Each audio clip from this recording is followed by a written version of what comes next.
sepotong senja untukmu, Alina.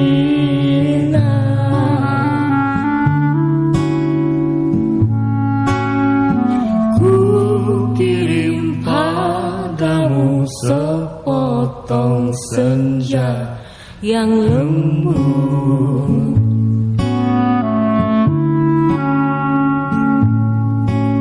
dengan langit kemerahan.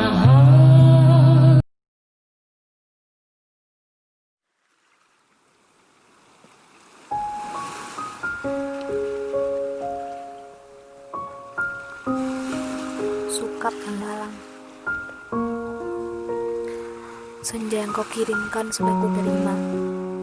Kukira sama lengkap seperti ketika engkau memotongnya di langit yang kemerah-merahan itu. Lengkap dengan bau laut, desir angin dan suara hempasan ombak yang memecah pantai. Ada juga kepak burung-burung, lambaian pohon-pohon nyiur dalam kekelaman. Sementara di kejauhan perahu layar merayapi cakrawala dan melintasi matahari yang sedang terbenam. Aku pun tahu Sukap, senja yang paling keemas-emasan sekalipun hanya akan berakhir dalam keremangan yang menyedihkan. Ketika segala makhluk dan benda menjadi siluet, lantas menyatu dalam kegelapan.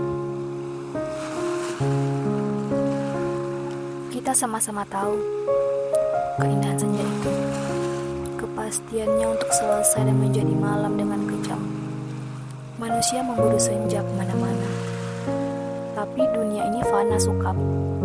Seperti senja, kehidupan mungkin saja memancara gilang gemilang, tetapi ia berubah dengan pasti.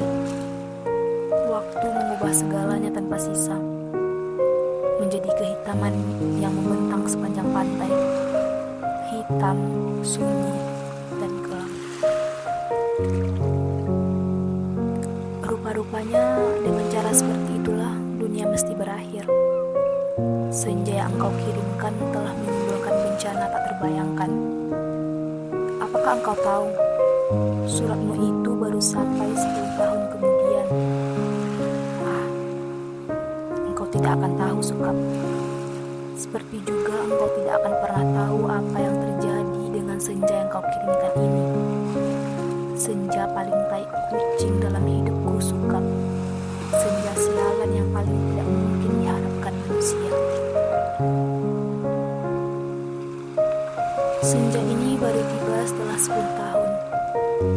Karena tukang pos yang jahil itu rupanya penasaran dengan cahaya merah keemas-emasan yang memancara dari amplop itu Sukap.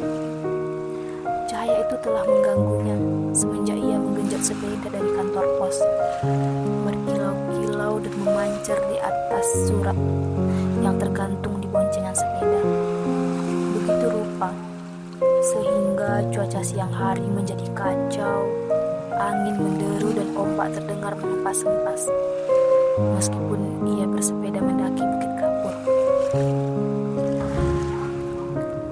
Demikianlah, maka ia suatu ketika berhenti. Dari dalam tas itu terdengar suara-suara. Ia buka tas itu dan ia melihat amplop Federal Express yang sudah tidak putih lagi, melainkan merah keemas-emasan Sukap, seperti senja dengan matahari terbenam di balik cakrawala. Tukang pos itu mengambil amplop tersebut, menimang-nimangnya. Agak berat juga. Maklumlah, bukankah amplop itu berisi senja Sukap? Senja dengan matahari merah membara yang turun perlahan-lahan di balik cakrawala, seperti semua senja yang ada di balik kartu pos. Tapi yang kamu kirim itu bukan kartu pos Sukap. Yang kau kirim itu senja di tepi pantai dengan hempasan ombak, bau laut dan angin yang asin. Kamu pikir berapa ton beratnya pasir di sepanjang pantai itu Sukap? Kira-kira sedikit dong. Masih lumayan tukang pos itu kuat menggenjot sepedanya mendaki Bukit Kapur. Buset, kalau anak-anak kecil tahu ada matahari terbenam dalam amplop itu, lantas bagaimana? Kau tahulah Sukap, anak-anak di daerah Bukit Kapur begini tidak punya mainan yang aneh-aneh seperti di kota. Mereka hanya tahu kambing dan kerbau, ikan dan belut, sungai dan jagung. Nasi saja jarang mereka sentuh. Anak-anak yang tidak pernah tahu mainan robot berjalan dengan cahaya di dadanya berkedip-kedip pasti akan penasaran sekali dengan cahaya senja yang memancar berkilauan merah dan keemas-emasan itu Sukap.